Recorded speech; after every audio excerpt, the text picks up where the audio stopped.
Bonjour et bienvenue sur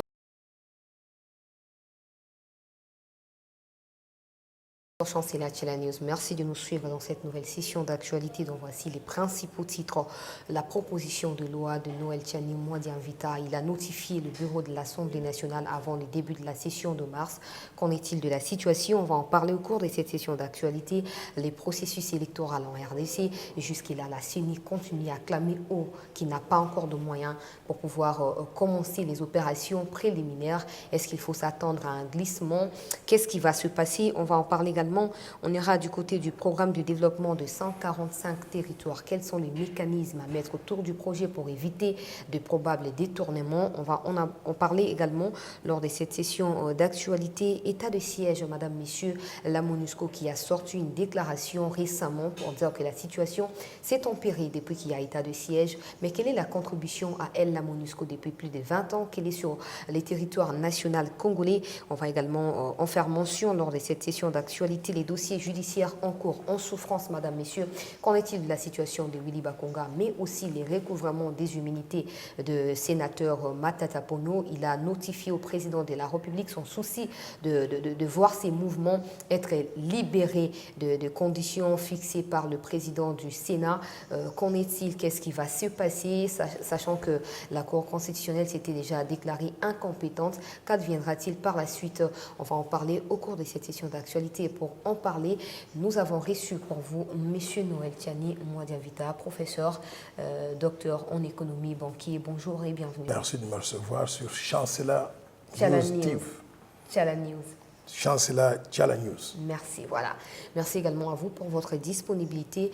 Monsieur Noël Tchani, vous avez notifié le bureau de l'Assemblée nationale avant la session de mars pour manifester votre souhait de pouvoir voir votre proposition être alignée lors de la session en cours. Qu'en est-il de la situation?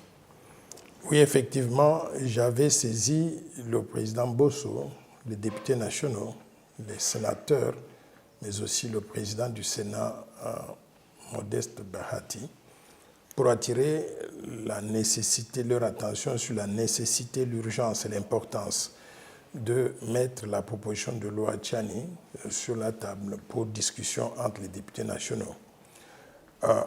J'ai vu tout récemment l'agenda qui était publié par l'Assemblée nationale, des matières qui vont être traitées au courant donc de cette session.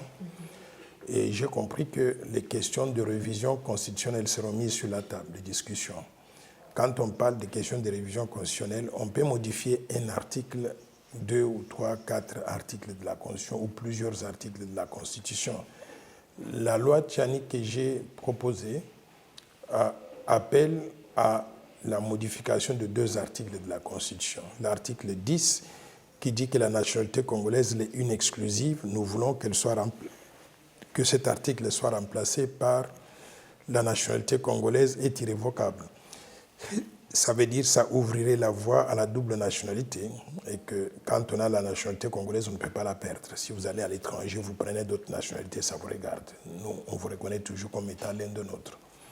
Deuxième article, c'est l'article 72 de la Constitution qui dit que pour être la République, il faut être congolais d'origine. Et nous voulons ajouter congolais d'origine, virgule, né de père et de mère, congolais d'origine aussi.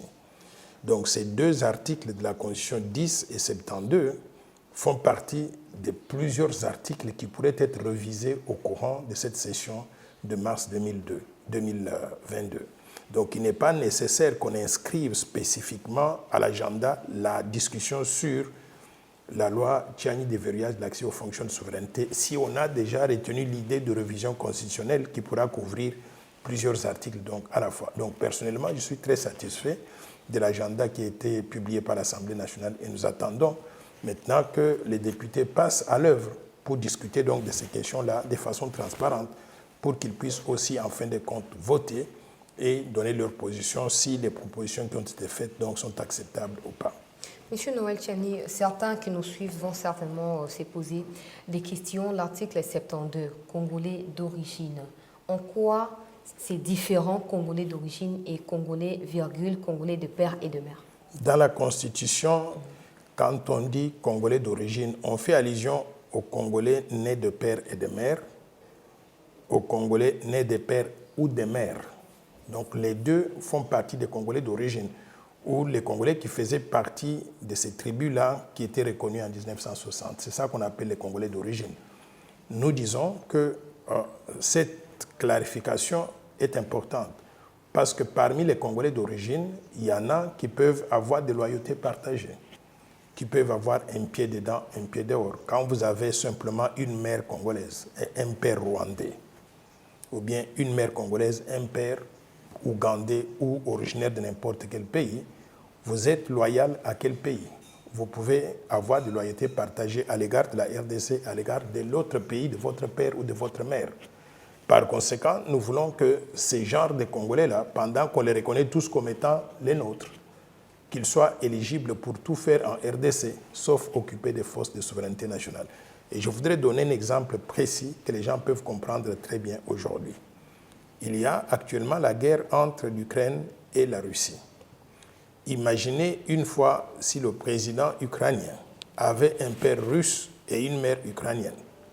Il peut en ce moment ici être dans une situation de conflit d'intérêts. Vladimir Poutine peut prendre le téléphone et l'appeler et lui dire « Hey, vous savez, vous êtes notre neveu. Vous ne pouvez pas nous offrir la résistance. Acceptez de soumettre l'Ukraine au dictat de la Russie et vous allez toujours continuer à jouir des avantages. On peut même vous donner donc des postes plus importants, plus élevés. » Dans ces conditions-là, la personne est contrariée de choisir entre le pays de son père et de sa mère.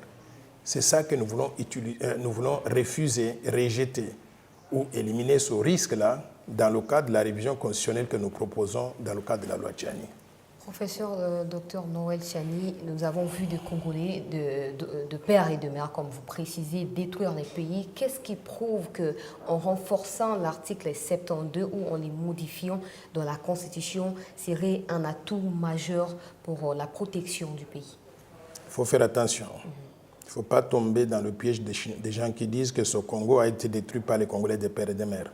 Je les corrige tous immédiatement. En disant le Congo a été détruit par tous les Congolais, des pères et des mères, des pères ou des mères, ou les Congolais, des étrangers qu'on a naturalisés Congolais. Mais on connaît parmi les Congolais qui étaient des pères ou des mères, s'ils sont Congolais du tout. Des gens comme les Kengo Adondo, comme les Moïse Katumbi, ils ont tous participé à la mauvaise gouvernance de ce pays. Ils ont détruit le Congo au même titre que tout le monde.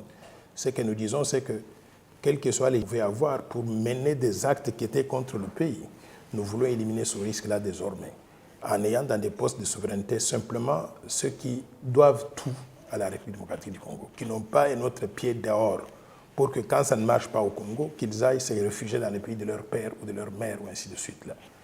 C'est ça que nous voulons faire, en ayant des règles claires qui vont déterminer désormais que tous les Congolais sont les mêmes. Ils peuvent tout faire dans leur pays. Nous sommes 107 millions de Congolais aujourd'hui, éligibles pour tout.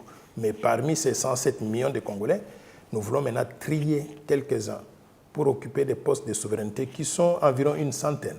Qui sont lesquels? Président de la République, président du Sénat, président de l'Assemblée nationale, Premier ministre et les ministres régaliens, c'est-à-dire Finances, Justice, Défense, Intérieur, Affaires étrangères, les hauts magistrats de la République, le président de la Commission électorale nationale indépendante, le gouverneur de la Banque centrale du Congo, le haut commandement militaire, le haut commandement du commissariat général de la police, l'administrateur général de l'ANER, de l'Agence nationale de renseignement, le directeur de l'agence de migration, la DGM, mais aussi les gouverneurs des provinces et leurs adjoints. Donc, quand vous mettez tous ces postes-là ensemble, vous trouverez une centaine de postes à verrouiller. Au-delà de cela, nous voulons verrouiller aussi les époux ou les épouses de tous ceux qui sont donc dans ces postes-là. Ils doivent être des Congolais aussi. Des Congolais, de père et de mère. Et cela est tout à fait logique. Et imaginez en quoi cela, une épouse est importante. Voilà. Prenez un président de la République. Je donne l'exemple de l'Ukraine pour que les gens puissent bien comprendre. Si le président ukrainien avait aujourd'hui une femme russe, Vladimir Poutine prendrait le téléphone, appellerait la femme et dit « Dis à ton mari, voici ce que nous attendons de lui ». La femme devient le canal pour l'exercice de l'influence étrangère sur le pays à travers le sommet de l'État. Nous voulons éliminer cela. Donc, c'est ça le sens de la proposition de loi que nous faisons. Et retenez une chose, que cette loi ne vise que l'intérêt supérieur du peuple congolais, c'est-à-dire assurer la souveraineté nationale, protéger la souveraineté nationale, assurer l'intégrité territoriale et surtout redonner la nationalité aux 10 millions de Congolais qui ont perdu la nationalité congolaise, pas parce qu'ils voulaient renoncer à la nationalité congolaise, mais plutôt parce qu'ils devaient avoir des papiers pour vivre dans les pays où ils vivent aujourd'hui. Donc, nous voulons que ces Congolais-là recouvrent leurs droits et privilèges, qu'ils redeviennent des Congolais éligibles pour tout dans leur pays, et que s'ils continuent à vivre dans leur pays, dans les pays de résidence, tant mieux. Mais quand ils viennent au Congo, nous les reconnaissons tous comme étant des Congolais de père et de mère, originaires de la République démocratique du Congo, faisant partie de la grande famille de la RDC. Est-ce que c'est opportune votre proposition de loi, sachant qu'il y a 2 provinces du pays qui sont sous état de siège? Il y a également l'Union sacrée qui réunit différentes tendances politiques et les pays ont du mal. L'Union sacrée, est-ce que votre proposition ne va pas renforcer la division comme se posent des questions certains Congolais? Je vais vous répondre par un exemple concret. Imaginez que vous avez, d'abord félicitations, vous venez de vous marier. Merci. Et vous avez votre famille, vous et votre mari et vos futurs enfants, vous vivez dans une maison qui est une chaumière faite de chaume, de paille. Mais la maison se trouve dans la forêt équatoriale, entourée de forêts de part et d'autre. Et puis, vous vous réveillez le matin et vous dites à votre mari, tiens, je pense que nous avons un grand risque ici. Si jamais il y a des feux de brousse, les feux vont venir brûler la forêt et ça va se terminer dans votre maison. Ça va tuer et votre mari, et vous-même, et les enfants, et tous ceux qui se trouvent dans la maison. Vous venez de réaliser que cette possibilité existe, vous vous réveillez le matin et vous y avez pensé. Je vais vous poser une question. Quel est le meilleur moment pour vous de prendre des mesures préventives pour nettoyer autour de la maison, débroussailler un espace suffisamment grand pour que même s'il y a des feux de brousse, ça s'arrête à distance, ça ne puisse pas venir affecter votre maison? Quel est le meilleur moment? Malheureusement, je ne peux pas vous répondre parce que c'est moi qui dois poser la question. La réponse est celle-ci. À la minute que vous avez identifié ce risque, il faut agir immédiatement. Vous ne devez pas attendre le jour suivant, pas si vous attendez le jour suivant que les feux de brousse arrivent cette nuit, votre famille sera décimée. Donc, c'est la même chose en ce qui concerne cette proposition de loi. L'opportunité, c'est maintenant. Nous avons regardé, analysé, et on a vu, tiens, il y a ce risque-là d'infiltration au sommet de l'État. Et s'il y a infiltration au sommet de l'État, qu'est-ce qui va arriver? Le pays va perdre la souveraineté nationale, l'intégrité territoriale, et la RDC cessera d'exister en tant que pays que nous aimons tous, qui nous appartient aujourd'hui. Parce que nous avons identifié ce risque-là maintenant, si on attend demain, ce sera trop tard. Il faut agir maintenant, immédiatement. C'est ça que nous faisons. Le député Délice Sanga s'est opposé à l'inscription de la révision de la Constitution par l'autre député Steve Mbikai lors de la rentrée parlementaire. Sanga dit ceci: il y a 2 provinces qui sont sous état de siège. Ça ne vaut pas la peine d'inscrire la révision constitutionnelle parce que pour réviser, il faudrait consulter un échantillon important de l'ensemble de la population congolaise. Quelle serait votre réaction, sachant qu'il n'est pas seul député de Ensemble pour la République au sein de l'Union sacrée? Si jamais il s'y opposait à l'inscription de la loi ou à l'étude de cette proposition de loi, êtes-vous prêt à aller jusqu'où, M. Noël Tchani? Je vais vous dire une chose, c'est que j'ai beaucoup de respect pour Steve Mbikai. Et s'il a pris position, il faut qu'on écoute cette proposition-là, qu'on étudie et qu'on débatte donc des questions de révision constitutionnelle. Maintenant, ceux qui veulent distraire les gens pour leurs agendas personnels, parce qu'ils sont soudoyés par ceci, par cela, ça c'est leur affaire. Et moi, j'ai beaucoup de considération et de respect pour Steve Mbikai sur ces questions-là. S'il faut tenir compte de la représentativité, nous avons 26 provinces. 2 provinces sur 26, la majorité se trouve de quel côté? Donc, c'est un faux problème qui est soulevé par des gens qui veulent distraire l'opinion publique, alors que nous avons des questions importantes qui touchent à la stabilité et à la pérennité de la RDC, à la souveraineté du pays. Je crois que nous devons aller et discuter de cette question de façon responsable. Il y a des propositions qui sont faites par Steve Mbikai que moi je ne partage pas. Par exemple, augmenter le mandat du président de 5 ans à 7 ans, je ne suis pas d'accord. J'ai vécu en France au moment où François Mitterrand avait un septennat. Septennat, 2 fois, 14 ans, c'était comme une éternité. Moi, je pense que 5 ans de pouvoir. C'est largement suffisant.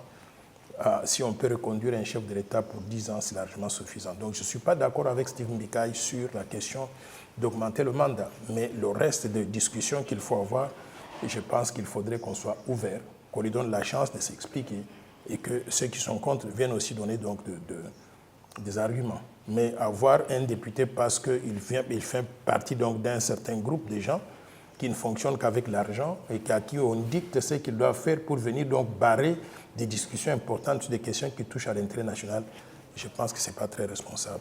Monsieur Noël Tchani, avant de passer à un autre sujet, si jamais votre proposition était inscrite, étudiée et adoptée au niveau de 2 chambres de Parlement, est-ce que le Congo serait en mesure d'être restauré de tous les dégâts qui ont été commis par des Congolais de père ou de mère?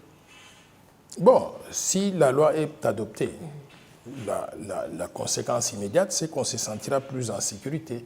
En ce qui concerne la souveraineté nationale, on saura qu'à tout moment maintenant, le Congo, l'avenir du Congo se trouve dans nos mains. Des gens qui peuvent le défendre jusqu'au bout.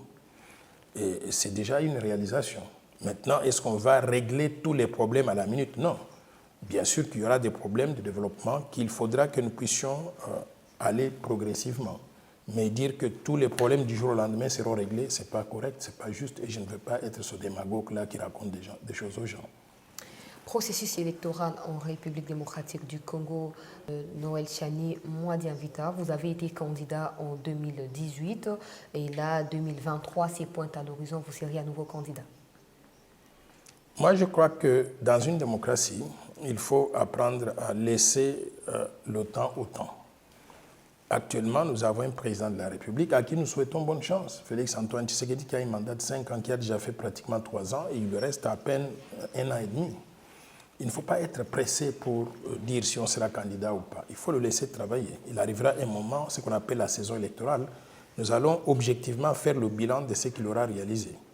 S'il réalise des choses extraordinaires et qu'on sent qu'il y a une amélioration considérable des conditions de vie de tous nos concitoyens, par exemple, qu'on réduise le niveau du chômage considérablement, les arriérés des salaires à l'égard des professeurs, des fonctionnaires de l'État, des militaires, des policiers, tous ces arriérés sont épongés et que les gens commencent à toucher des salaires qui leur permettent de vivre correctement et qu'on voit une amélioration dans la disponibilité de services publics de base tels que l'eau, l'électricité. Je vous assure que moi, je vis à la Gombe actuellement.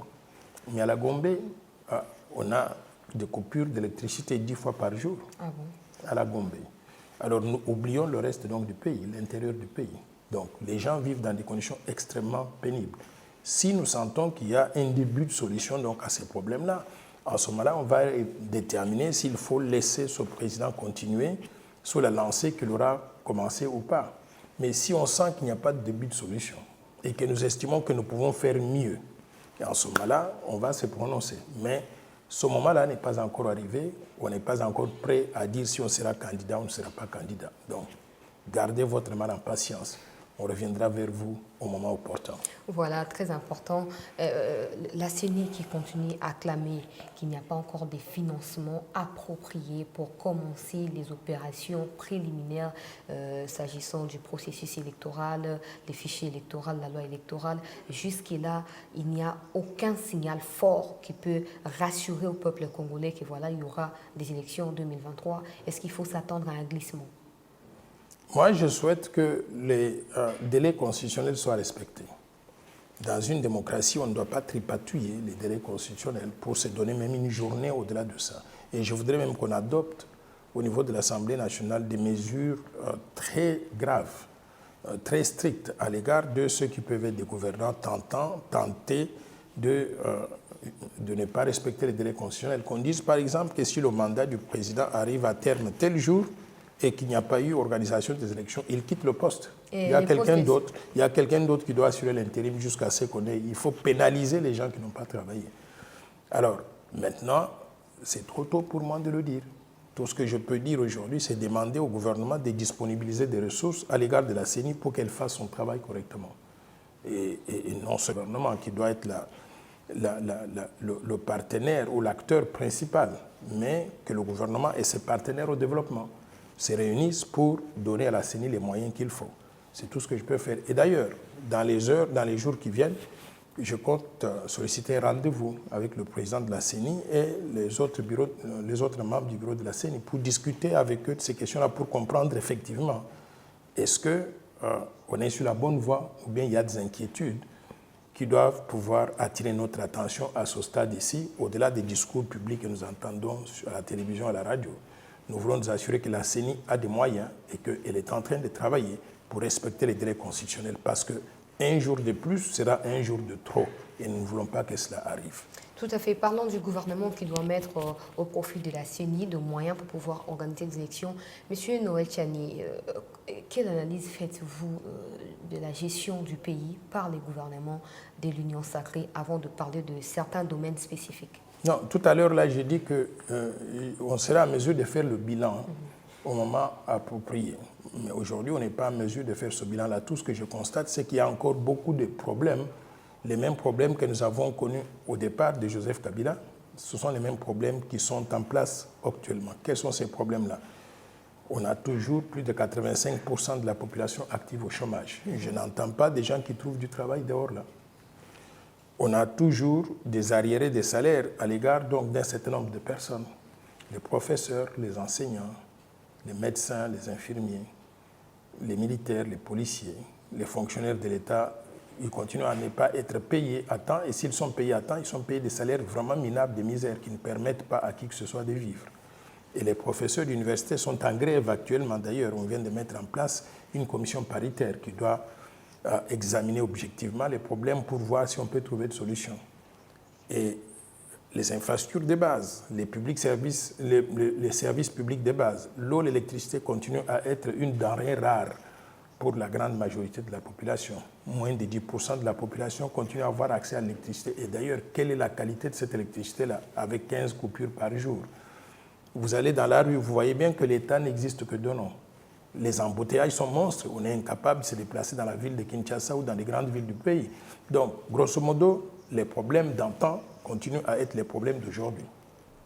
Je pense que le bilan, s'il faut le faire aujourd'hui, il n'est pas très positif. Nous voulons voir des changements, mais ces changements n'ont pas encore commencé à se mettre en place. Mais quand est-ce que ça va commencer? Parce que 5 ans, c'est bientôt fini, docteur Noël Tchani. 5 ans, nous tendons déjà vers la fin. Quand est-ce que ces changements-là vont commencer, alors que le mot changement a été peut-être le socle du programme d'action de l'actuel président de la République? Je pense qu'il faut poser cette question-là au président de la République. Il sera en mesure de répondre à cela. Moi, je ne fais que constater que les choses qu'on attendait, on ne les voit pas encore pour l'instant. Donc, je ne peux que vous dire que le mot changement, la population aurait pu remarquer qu'il y avait un parti politique qui avait le mot changement dans son appellation, c'est la force du changement. Ils n'ont pas voté pour ça, donc ils doivent assumer les conséquences de leur choix. Docteur Noël Tchani Mwadiambita, est-ce qu'aujourd'hui, à l'issue, il y a grève de professeurs pendant plusieurs mois? Ça fera bientôt une année pour dire clairement, parce que nous tendons déjà vers le 8 mois, 9 mois. Et il ne faut pas seulement parler de ça. Le Premier ministre, quand il est allé se faire investir au Palais du Peuple, il a promis l'organisation du recensement et de l'identification avant la tenue des élections. Est-ce qu'aujourd'hui, l'Union sacrée peut être fière d'avoir répondu aux besoins du peuple congolais? Il faut poser cette question aux membres de l'Union sacrée, aux membres actifs de l'Union sacrée. Je rappelle aux gens qu'au moment où le chef de l'État faisait des consultations avant de créer l'Union sacrée, je faisais partie des gens qui avaient été consultés, au même titre que les autres candidats à la présidence de la République. Après qu'ils aient fait des consultations et qu'on ait donné notre accord pour la création de l'Union sacrée, ils ont dit que l'Union sacrée était réservée aux gens qui avaient des représentations au niveau de l'Assemblée nationale, qui sont allés au gouvernement. Et nous avons respecté ça. Ce sont des choix politiques qu'ils ont faits. Donc nous, on ne fait pas partie de cette histoire-là. On voit simplement que l'Union sacrée aujourd'hui est un ramassis de tous les vieux qui avaient de mauvaises habitudes de gouvernance. Tous ceux qui étaient du PPRD, du FCC, du CACH, et tous ceux qui s'étaient distingués avant la création de l'Union sacrée par l'incompétence. Et ce sont les mêmes qu'on a repris qui font partie de l'Union sacrée. Donc, nous regardons cela. Nous allons juger l'Union sacrée et ses résultats objectivement au moment opportun. Mais pour l'instant, nous sommes en dehors de ça. Vous avez répondu présent aux consultations qui ont été initiées par le président. Je ne sais pas s'il existe une confidence à nous faire. Est-ce que le président vous avait dit pourquoi il vous avait appelé et pourquoi il tenait à créer l'Union sacrée? Non, il nous avait dit que le pays ne marchait pas. Okay. Et qu'il voulait que tout le monde participe. Et qu'on réfléchisse ensemble comment il faut sortir le pays de la situation actuelle. C'est pour ça qu'il nous avait attirés. Et quand on a donné notre accord, on a réalisé maintenant qu'ils ont refermé la parenthèse en disant nous allons prendre simplement ceux qui étaient au Parlement. Et nous savons comment ces gens qui étaient au Parlement sont arrivés là-bas. Donc, on ne peut pas dire au président de la République ce qu'il doit faire. Donc, il est le commandant suprême de tout. La décision qu'il prend, c'est la décision du pays. Donc, il avait choisi de pouvoir travailler avec ces gens-là. Nous les regardons et nous analysons les résultats. Sauf que nous ne sommes pas satisfaits de ce que nous voyons qui sort de là. C'est les mêmes personnes qui ont mal géré dans le passé, qui se retrouvent dans l'Union sacrée. Et moi, personnellement, je suis parmi ceux qui pensent qu'on ne peut pas faire du neuf avec du vieux. Le vieux reste vieux avec de mauvaises habitudes et méthodes. D'échanger, on aboutit au même résultat. Donc, j'ai peur qu'aujourd'hui, les résultats que nous avons sont les mêmes résultats que nous avons décriés sous le régime de Kabila et qu'on ne voit pas encore donc, de gros changements. Donc, l'Union sacrée, c'est un échec? Je pense qu'ils ont encore du temps de se rattraper. Mais pour l'instant, là, on ne voit pas de résultats positifs que nous pouvons mettre en avant. Monsieur Noël Tchiani, parlons cette fois de l'état de siège à l'est de la RDC. Ça fera bientôt 1 an, le mois de mai prochain, ça fera 1 an depuis que le chef de l'État avait décrété cette mesure pour lutter contre l'insécurité à l'est du pays. Quelle est votre lecture des opérations conjointes militaires entre les forces armées de la RDC et celles de l'Ouganda, sachant qu'il y a peu de temps, entre 1993 et 2003, 10 ans quelque chose, il y avait invasion de militaires ougandais qui ont détruit l'est de la RDC. Comment vous voyez les choses s'est passées à l'est? Vous savez, c'est une situation très difficile à évaluer. D'abord, comme vous avez dit, les militaires rwandais avaient envahi l'est de la RDC. Ils ont détruit le pays. Ils se sont même battus avec des Rwandais là-bas, causant beaucoup de dégâts à notre économie, à notre population. Et en plus de cela, l'Ouganda a été condamné par la Cour internationale de justice internationale à verser plus de 300 millions de dollars donc à la RDC. Moi, je pense qu'on est parti de 14 milliards, on est arrivé à 10 milliards, on est arrivé donc à 300 millions, soit. Mais je ne sens pas qu'il y a un début donc de paiement de cela. Justement. Mais au-delà de cela aussi, comment les gens qui vous doivent l'argent pour vous avoir détruit et vous faites appel à eux pour qu'ils viennent vous aider à mettre fin à l'insécurité qu'ils avaient eux-mêmes créée. Donc, il y a beaucoup de points d'interrogation sur la question de stratégie de vision que nous avons.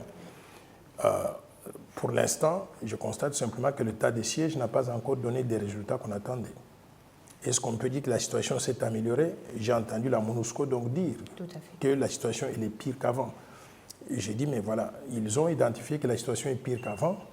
Quand eux, ils étaient là-bas, seuls, on n'a pas vu un début de solution. Quand on a fait venir les Ougandais, ils disent que la situation est pire qu'avant. Ils demandent que les Ougandais, en d'autres termes, partent pour qu'on les laisse seuls. Cette MONUSCO est devenue un problème dans notre pays. Elle ne veut pas quitter la RDC. Je me demande, même si elle ne fait pas partie du problème, en créant l'insécurité pour justifier sa présence continue donc dans notre pays. Il va falloir qu'en tant que pays, qu'on prenne un peu de distance par rapport à toutes ces histoires-là et qu'on décide exactement comment nous pouvons assurer la sécurité totale de notre pays sans avoir recours ni aux Ougandais, ni à la MONUSCO, ni à n'importe quel pays. C'est comme ça qu'un pays doit pouvoir protéger sa souveraineté. Donc, pour l'instant, je dis que la MONUSCO n'est pas la solution à nos problèmes. Comment expliquer que la RDC ou les pouvoirs de Kinshasa appellent les Occidentaux, précisément les Américains, de partenaires privilégiés et que ces partenaires privilégiés ne soient pas en mesure d'apporter les soutiens qu'il faut aux forces armées de la RDC afin d'éradiquer l'insécurité à l'Est? Et par contre, nous voyons des déclarations nuit et jour s'agissant de la situation de l'Ukraine. Moi, je pense qu'il y a beaucoup de naïveté dans le camp de la RDC.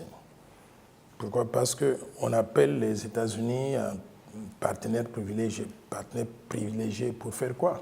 Je ne vois pas exactement ce qu'ils ont fait jusqu'à présent. Les États-Unis, ils ont beaucoup de moyens. S'ils veulent mettre fin à l'insécurité à l'est de la RDC, pouf, c'est une affaire donc de 3 mois, c'est terminé. Aujourd'hui, ils sont partenaires privilégiés, on ne sent absolument rien. Je pense qu'on nous prend pour des naïfs, des gens qui applaudissent pour tout ce qu'on leur promet. Et quand je vois des gens qui viennent de Washington, qui viennent ici rendre visite au président de la République, à des officiels, ce sont des gens à Washington qui ne valent absolument rien. Et quand ils viennent ici, on les prend pour des dieux.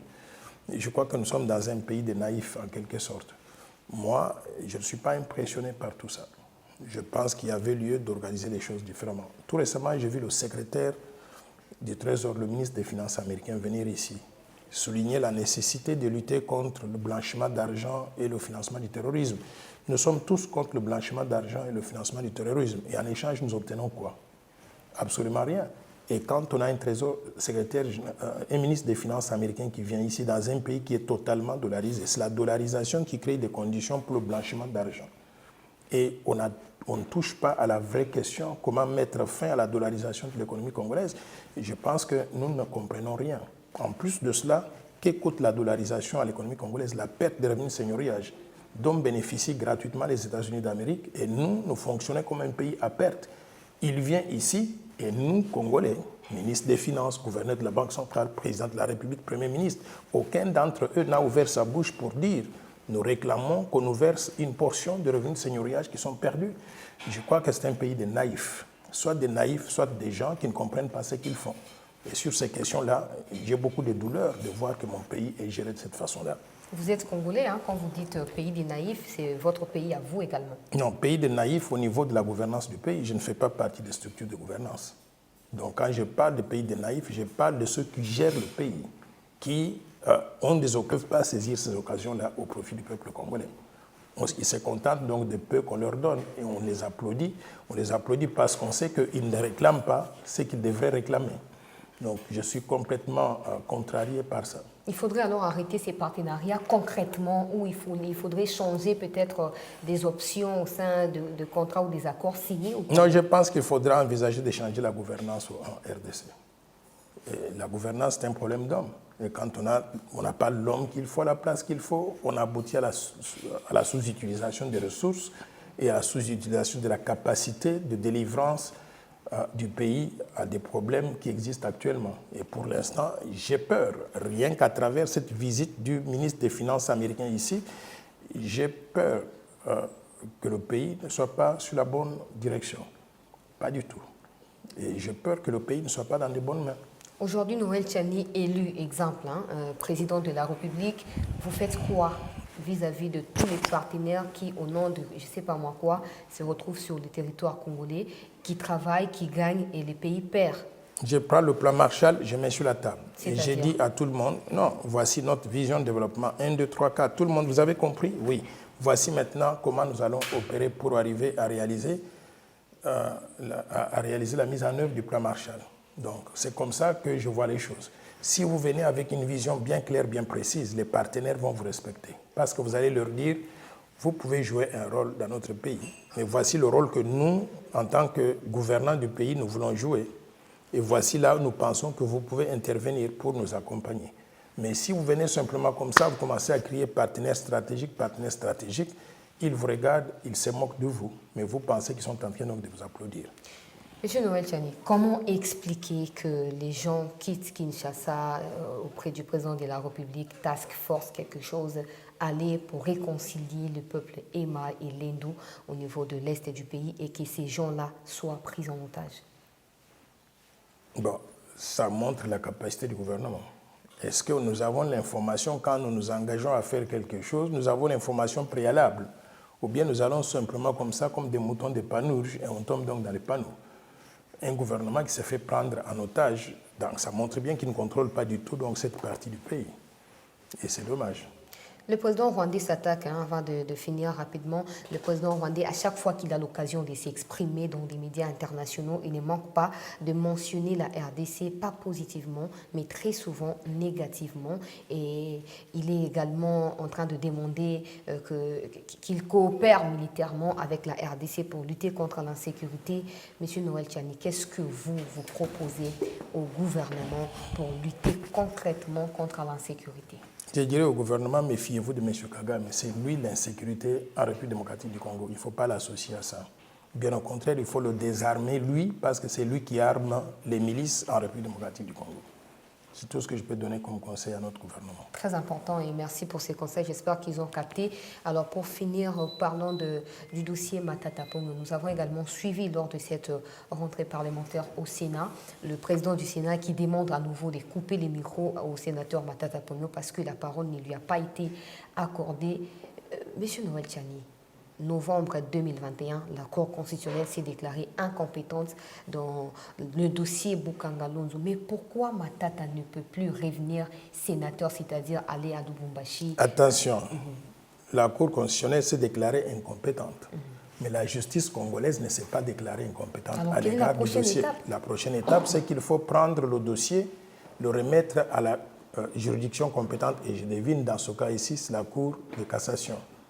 Et la Cour de cassation doit convoquer ce monsieur-là, le mettre devant la barre, l'écouter, le juger, le condamner, qu'il puisse remettre au peuple congolais ce qu'il a détourné comme fonds. C'est ça la solution. Mais qui va le faire? Qui va déposer le dossier au niveau de la Cour de cassation? J'ai compris que la Cour de cassation est déjà saisie. Okay. Et j'ai compris qu'il y a le procureur général près de la Cour de cassation qui aurait saisi, je ne sais pas, le Sénat, pour s'assurer qu'on ne lui remette pas les immunités.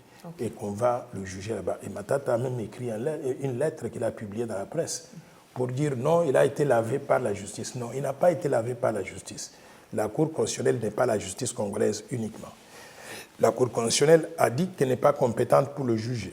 Mais il y a d'autres juridictions qui sont compétentes et ces juridictions-là doivent faire donc leur travail. Au lieu de distraire les gens et de faire croire aux gens qu'il n'y a personne, lui n'est pas au-dessus de la loi. Il doit être jugé au même titre que tout autre citoyen congolais. Il a détourné les fonds. Vous vous rendez compte, 300 millions de dollars, on trouve qu'on a détourné près de 200 millions de dollars et il veut donc juste s'échapper comme ça. On doit le mettre devant la barre, le juger, le condamner, le foutre en prison et qu'il puisse rembourser au peuple congolais l'argent qu'il avait détourné. La ministre de la Justice qui parlait d'un avis de recherche de l'ancien ministre de l'EPST après qu'il s'est, je ne sais pas moi, évadé de la prison, disons ça comme ça, parce qu'officiellement, il n'a pas été autorisé de quitter la prison. Lors de la session parlementaire au niveau de l'Assemblée nationale, personnellement, j'ai vu l'ancien ministre Bakonga au sein de l'hémicycle. Les dossiers ont été supprimés. Qu'est-ce qu'il faut retenir de tout ça, M. Noël Tchani? Je ne connais pas les détails, mais je veux que la ministre de la Justice fasse son travail de faire respecter la loi et que si M. Bakonga est accusé d'avoir détourné les fonds, il faut qu'on le mette devant la barre qu'il soit jugé. S'il est sorti de la prison par des manigances qui n'étaient pas normales, il faut qu'on le refoute en prison. Donc, il faut que la loi s'applique. L'état de droit, c'est ça. C'est que tout le monde doit être traité de la même façon devant la loi. Alors, maintenant, les détails, je ne connais pas parce que je n'ai pas eu l'occasion d'examiner ces choses-là. Dernière question. Kalev Moutonde à l'étranger, Kikaya Bin Karoubi à l'étranger, ils sont nombreux, John Numbi, etc., qui a été vu récemment au niveau de la Russie. M. Noël Tchani, il n'existait pas alors des mandats d'arrêt international au Congo, malgré tout ce que ces gens-là ont commis comme abus, etc., l'État ou au peuple congolais, ils doivent respirer en paix où ils sont. Non. Ils ne doivent pas avoir la paix, quel que soit là où ils se trouvent. S'ils sont recherchés par la justice congolaise doit pouvoir collaborer avec la justice internationale pour les ramener devant la barre. Un point, un trait. Quel que soit le nom de la personne que je dis, donc de Kikaya, de John Numbi, de Kalev ou de qui que ce soit, s'applique à tous les Congolais. Vous commettez des crimes au Congo, vous fouillez, vous allez vous réfugier dans un pays étranger et vous vous cachez là-bas, il faut que la justice... qu'il travaille pour qu'on puisse mettre la main sur vous, qu'on puisse collaborer avec le pays où vous vous trouvez, pour qu'on puisse vous ramener au pays, pour que vous puissiez répondre donc de vos actes devant la justice. Alors, parlons de l'ANA. Vous êtes libre de répondre ou pas à cette question. François Béa, toujours détenu dans les locaux de l'ANER, son état de santé serait aggravé selon les collectifs Free Béa. Est-ce qu'il faudrait libérer François Béa? Est-ce qu'il faudrait donner accès à son médecin pour les soigner? Ou il faudrait nous révéler qu'est-ce qu'il a concrètement fait et avec qui il s'est associé pour faire ce qu'il a fait? Je n'ai pas d'éléments pour répondre à cette question. Je veux simplement que la justice fasse son travail. Si on a accusé quelqu'un, il faut lui donner la chance de se défendre et de se défendre publiquement pour qu'on puisse tous être édifiés. Dans un état de droit en plus. Voilà, dans un état de droit, c'est tout ce que je peux dire. Mais je n'ai pas d'éléments pour me prononcer dans un sens tout comme dans l'autre. Un dernier message à adresser à tous ceux qui vous suivent en direct des Chanceliers Tchela News. Oui, je demande simplement que vous puissiez appeler tous vos députés nationaux et leur demander de pouvoir aligner les questions de révision constitutionnelle et particulièrement la proposition de loi Tchani sur la table pour en discuter et décider. Et nous allons voir comment le vote va se passer. Mais au-delà de cela, je voudrais dire aussi à nos compatriotes que les activités que nous menons pour défendre la souveraineté nationale, pour faire avancer cette proposition de loi impliquent par exemple beaucoup de voyages, faire le tour de la République dans toutes les provinces, tenir des réunions avec des compatriotes à des niveaux différents pour les informer de ce que nous faisons, du contenu de la loi, répondre à leurs préoccupations. Ça nous demande beaucoup de moyens. Nous avons ouvert des comptes où les compatriotes qui le souhaitent pourraient contribuer à financer certaines de nos activités. Pas beaucoup de millions, mais vous pouvez envoyer $10, $20, $30, $100 à nous pour que nous utilisions ces ressources-là pour financer donc nos activités de défense de la souveraineté nationale. Les 2 numéros que nous allons vous communiquer, il y en a 3, mais nous avons 2 numéros que nous avons. Il y a Orange Money, vous pouvez envoyer donc vos contributions à plus 243 85 210 22 22. Il y a aussi un numéro, comment est-ce qu'on dit, c'est M-Pesa. M-Pesa, plus 243 82 00 00 988. Envoyez tout ce que vous avez. $1, $2, tout compte. Si nous sommes 1 million de personnes qui croient que nous devons défendre la souveraineté nationale et que nous envoyons chacun donc $10, on a suffisamment d'argent pour faire le tour de la RDC, mais également pour faire le tour de la diaspora, pour mobiliser donc les députés nationaux à voter pour ces idées-là. Encore une fois de plus, je vous remercie. Un petit message pour les Léopards, ils vont jouer demain? Effectivement, les Léopards, c'est notre équipe nationale. Je voudrais sincèrement croire que nous allons gagner. Et que pour que nous puissions gagner, il faut non seulement les joueurs, les 11 joueurs sur le terrain, mais il faut que tous les 107 millions de Congolais que nous sommes, nous puissions nous mobiliser pour ça, pour soutenir, appuyer l'équipe nationale. Donc, malheureusement, on n'a pas assez d'avions pour transporter tous les Congolais. Si on en avait l'occasion, moi, je serais parti aussi au Maroc pour être présent en soutenant donc l'équipe nationale. Mais même si nous restons ici, appuyons, soutenons, faisons tout ce qu'il faut pour que l'équipe nationale arrive à gagner, à se qualifier pour aller donc au mondial à Qatar. Merci beaucoup, Dr Noël Tchani Mwadiambita, d'avoir accepté de répondre à nos questions. Merci mille fois de m'avoir reçu ici sur Chancelier Tchela News. Encore une fois de plus, félicitations pour le mariage. Merci, même si ce n'est pas les sujets. Merci également à vous tous qui nous avez suivis à travers cette session d'actualité. Merci à Bertin qui était derrière la caméra pour la réaliser. À la prochaine occasion. Merci.